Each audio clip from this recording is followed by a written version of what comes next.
Today we're going to be taking a look at the Mark V Supra and find out where it fits on our leaderboard.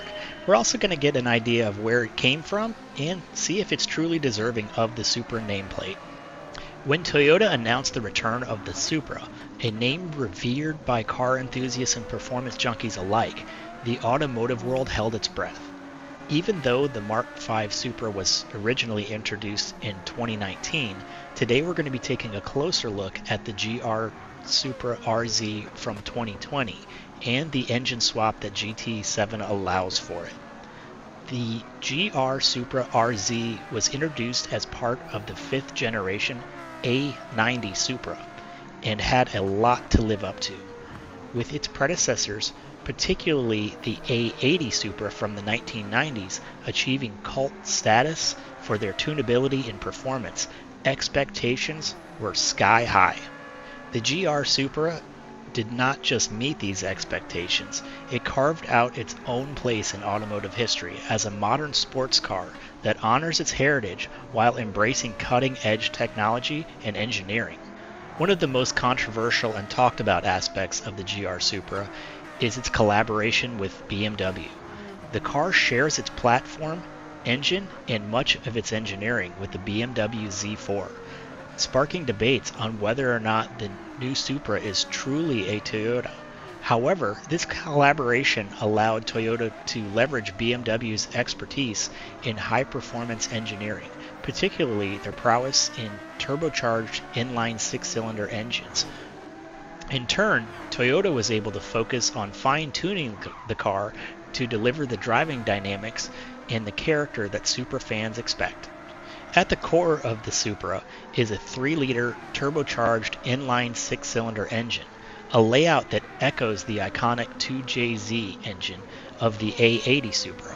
This modern engine, designated as the B58, originally produced 335 horsepower and 369 foot-pounds of torque at its launch in 2019, but was increased to just under 382 horsepower in the following year due to more efficient turbines and a redesigned exhaust manifold.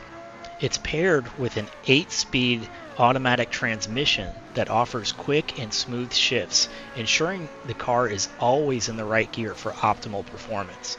The engine delivers power in a linear and responsive manner thanks to its twin-scroll turbochargers and direct fuel injection. It does this with a broad torque curve and minimal turbo lag, making it exhilarating to drive. The engineers were also concerned with the car's handling capabilities and not just straight-line speed. The car's chassis is a masterpiece of modern engineering with perfect 50-50 weight distribution and a low center of gravity, thanks in part to the engine's compact design and its placement behind the front axle. The car's suspension setup includes adaptive dampers that adjust in real time to road conditions, offering a balance between comfort and razor-sharp handling. The Supra's steering is direct and communicates well with the driver, with a nice weight that inspires confidence whether you're carving through a twisty mountain road or navigating tight corners on a racetrack. The electronically controlled limited slip differential ensures that power is effectively distributed to the rear wheels, enhancing traction and allowing the car to exit corners with authority. The GR Supra RZ is also equipped with Brembo brakes featuring 4 piston calipers at the front, providing strong and consistent stopping power. This, combined with the car's agile handling, makes it a joy to drive in any setting. The design of the Mark IV Supra is an homage to its predecessors, while introducing bold and modern aesthetics. The car's long hood, short rear deck, and double bubble roof are all nods to the classic sports car design, while elements like the large front air intakes, muscular fenders, and rear diffuser give it a contemporary and aggressive look. The car's aerodynamics have been carefully crafted with a focus on reducing drag and increasing downforce. The front bumper and splitter guide air effectively around the car, while the rear diffuser and integrated rear spoiler help stabilize it at high speeds. The wide stance and 19-inch forged aluminum wheels not only enhance the car's appearance, but also contribute to its stability and handling prowess. Inside the Supra blends luxury and sportiness. The cabin is driver-focused with low seating positions that enhance the feeling of being connected to the car. High-quality materials such as leather, Alcantara, and carbon fiber are used throughout, and the digital instrument cluster provides all the necessary information at a glance. The infotainment system, based on BMW's iDrive, is intuitive and features a central touchscreen that controls everything from navigation to media. While the GR Supra is undoubtedly a high-performance machine, it's also a car that can be enjoyed every day. The suspension, while firm, is compliant enough for daily driving, and the cabin is well insulated from the road and wind noises, making it comfortable for long journeys. The automatic transmission smoothness in normal driving conditions means the car can be a relaxed cruiser when you want it to be. Yet, when the road opens up or the track beckons, the GR Supra transforms into a purebred sports car. The engine's responsiveness and precise handling and the car's ability to communicate its limits to the driver make it an incredibly rewarding car to push hard. The GR Supra was met with critical acclaim upon its release, with many praising Toyota for bringing the Supra back in a way that respects its heritage while also advancing the concept of what a modern sports car can be. Despite the initial controversy over its shared BMW platform, the GR Supra has proven itself to be a worthy successor to the Supra name, offering a driving experience that's both thrilling and refined. And even myself, I didn't like the Supra when it was first released, but it has really grown on me, and now it turns my head every time I see one in traffic. If you've made it this far in the video, please subscribe to the channel so you don't miss any future content. But let's go ahead and bring this thing over to our Tokyo loop and see how it handles along the rest of the cars on the list. On its second year, the Supra Mark V ended up getting a bump of an additional 47 horsepower at the cost of an additional 22 pounds when compared to the initial launch vehicle that was released in 2019. This 2020 model will also set you back an additional 3,000 credits, but that's not really that big of a deal in the game. One of the benefits that we have with these two vehicles being offered is that there are two engine swaps available depending on which model you pick up.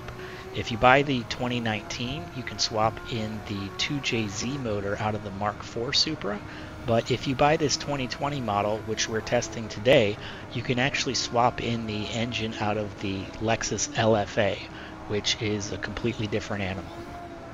After fully modifying the 2020 Supra with its original engine, it'll end up with 786 horsepower and 559 foot-pounds of torque.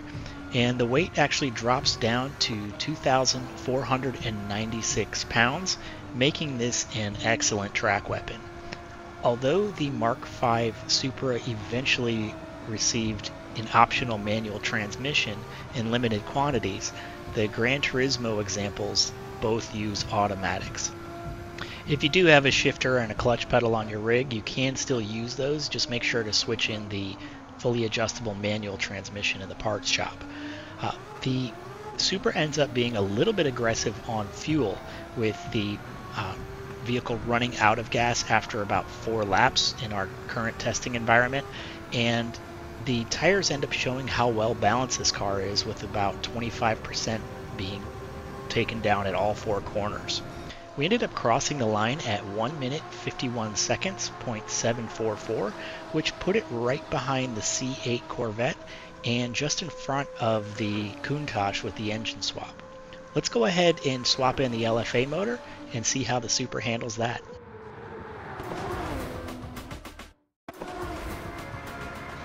One of the more distinctive characteristics of the Lexus LFA is the sound that the engine makes.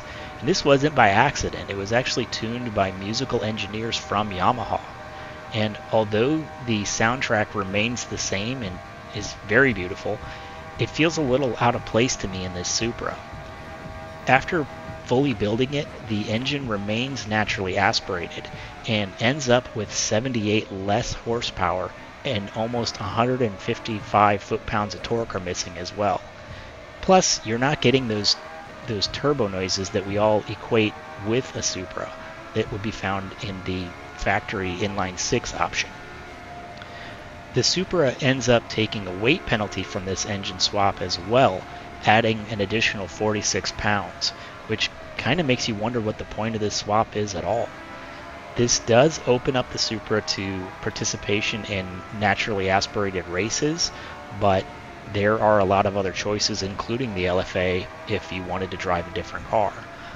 The swapped Supra ends up being very similar to the stock engine version on fuel, where it runs out after 4 laps, and it's a little bit less aggressive on the tires, with the front tires taking 20% wear while the rears remained at 25%.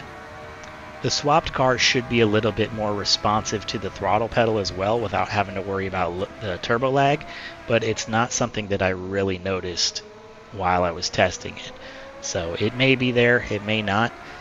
If it's there, it's not very significant. The car also ended up dropping 16 positions on our list, which I'll show you later, compared to the stock version, and we ended up crossing the line at 1 minute 54.252 seconds, and that actually placed it behind the engine swapped Yaris and in front of the Mark IV Supra. It also did end up beating out the LFA by a few tenths, despite the LFA being tested on a earlier generation of the game, which had an easier physics model. So let me know in the comments what you think of this engine swap if you've tried it. I honestly prefer the stock engine, so I'll be sticking with that. Thank you, and we'll catch you on the next one.